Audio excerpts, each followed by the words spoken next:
꿀떡 꿀떡 꿀떡. 꿀떡. 안녕하세요, 꿀보입니다. 안녕하세요, 떡한입니다. 그래, 이제 할게. 오케이. 둥은 몰랐겠지만 아파트 구매하기 프로젝트야. 어떻게 넣는지. 일단 내 집을 마련하는 방법은 청약 많이 들어본 거 있잖아. 막 로또 청약이라고 이렇게 하는데, 아파트 짓기 전에 당연히 땅만 있을 거 아니야. 땅에 어떤 건설사가 시작한다 하려고 해도 돈이 없잖아. 아파트를 짓고 하려면. 그러니까 저희 이제 아파트 지을게요, 하실래요? 하는 게 청약이야. 그럼 사람들이 할래요. 돈이 이렇게 모아지면 이렇게 공사가 되는 거지. 근데 옛날에는 뭐 10% 정도는 만들어져 있는 상태에서 청약을 모아야 된다, 뭐 이런 게 있었는데, 요새는 어느 정도였는지는 모르겠어. 뭐 그러는데, 이렇게 만약에 청약을 도전할 수도 있고, 청약이 계속 떨어질 수도 있잖아. 청약 통장이 없는 사람도 있을 수도 있고. 청약은 나중에 얘기를 해볼게.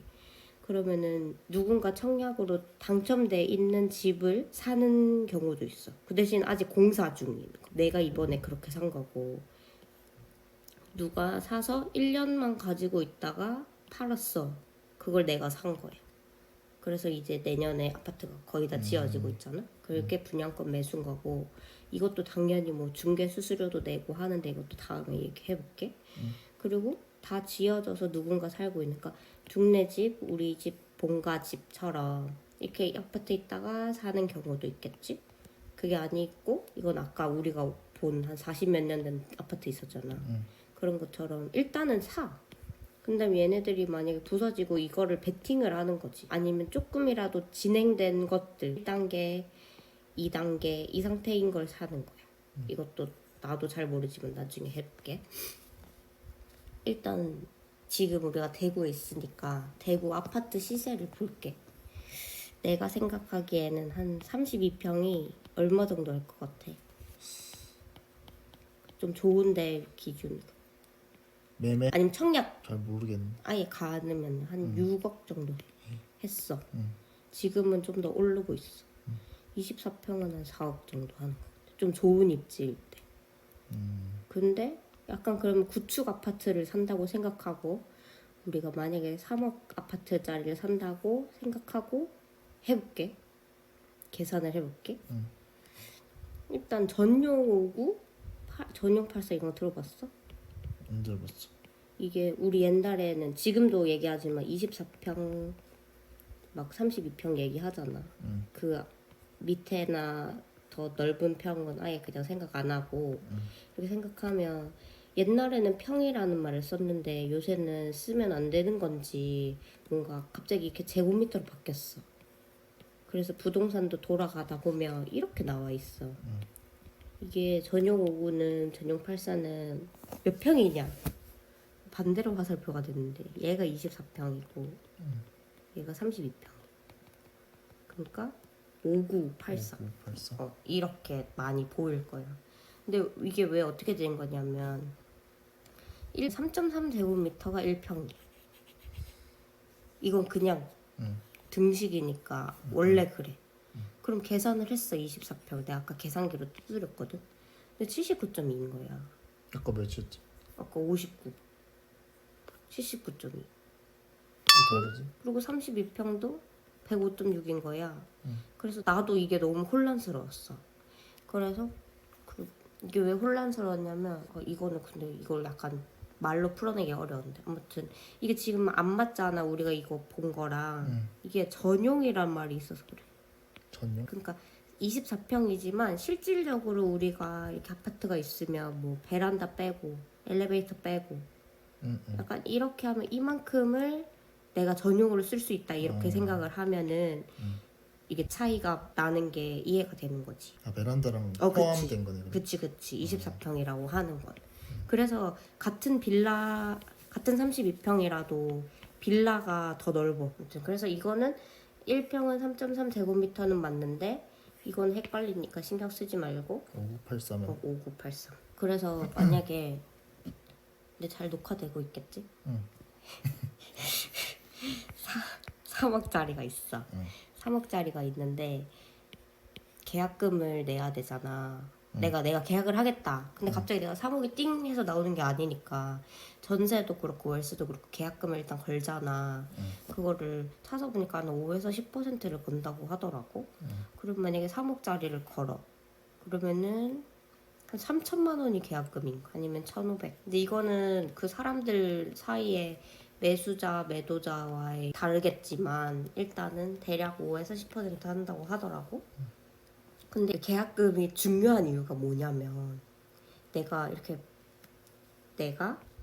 너한테 누구한테 막 집을 팔려고 해. 3억짜리 아파트를 팔려고 했어. 근데 일단 계약금을 하고 잔금은 뭐 제가 한 2주 후에 드릴게요 해놨어. 근데 만약에 일주일 후에 3억짜리 아파트가 3억 5천이 돼. 그러면은 파는 사람 입장에서 좀 어때? 아쉽지. 좀 아쉽지. 좀 파기하고 싶지. 음. 그럴 때 파기를 할 수는 있어. 음. 그 대신 계약금의 2배를 줘야 돼. 그게 배액 배상이야. 액 배상. 2배. 뭐 그렇게 생각해. 배상한다 이만큼. 그래서 그럼 약간 좀 똑똑하게 생각하는 거지. 그럼 내가 그러면은 계약금을 3천 했어. 그럼 2배 하면 6천이잖아. 그러면은 3억 5천 올라봤자 손해잖아. 그러니까 좀 이렇게 상승장일 때 아파트가 좀 오를 것 같은 상황이야. 그러면은 계약금을 좀 적게 거는 게 낫겠지. 주인이? 주인 입장에서. 그러면은 내가 사는 사람 입장에서는 좀 크게 걸어. 막 계약금을 저 계약금 그냥 1억 드릴게요 하면은 완전 딱 고정으로 가져올 수가 있겠지. 누가 2억 주면서까지 파기를 하겠어. 그래서 그것도 계약금 설정하는 데 있어서도 대략의 이게 약간 알고 해야지. 그걸 마음대로 정할 수 있어? 뭐 그 매수자랑 매도자랑 공인중개사랑 얘기를 하면 되겠지? 그래서 그냥 막 이게 이끌려가면 안 된다는 거지. 내가 할 말이 있어야 되는 거지. 딱 정해져 있는 건 아니니까. 그래서 그게 배액 배상이라는 거. 그럼 잔금을 치러야 되잖아. 그럼 내가 만약에 3억짜리 아파트가 있었어. 그래서 계약금을 3천을 냈다 했어. 근데 나 당장은 아니겠지. 뭐 한 달 시간을 준다면 2억 7천 없어. 없어. 그럼 언제 사? 언제 사냐고? 2억 7천이 없어. 그럼 언제 내가 2억 7천 벌어올 때까지 기다리면은 집이 또 4억 돼. 이거는 뭐 상승장 하락장 이거 문제가 아니라 내가 2억 7천을 벌어올 때까지의 시간이 일단 몇 년은 걸릴 거잖아. 그럼 몇 년이 걸리는데 당연히 시멘트 값 오르지, 철근 값 오르지, 인건비 최저임금 오르지 하면은 그냥 당연히 오른다고 나는 그렇게 생각을 해. 그러니까 당연히 뭐 1억이 오르진 않겠지, 이렇게 4억이 오르진 않겠지, 4억으로 되진 않겠지만 그래도 어느 정도는 오른다.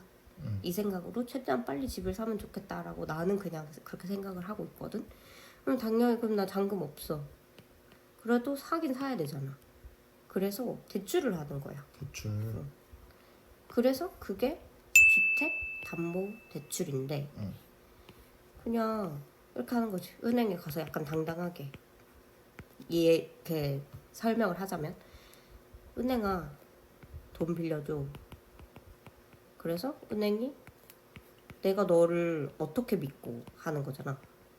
그러면은 야 나 그럼 주택 곧 생길 것 같으니까 내가 2억 7천 못 갚으면 그냥 그 주택 가져가. 이런 느낌의 대출이 주택담보대출이야.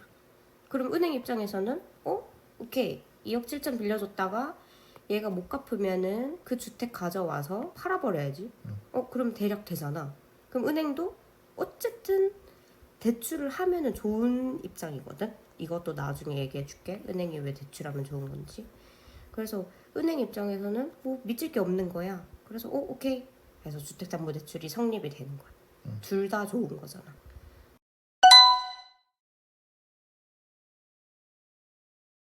연봉의 40%까지만 대출이 아니라 이렇게 되는 거야. 근데 주택담보대출이라고 내가 2억 7천을 야 빌려줘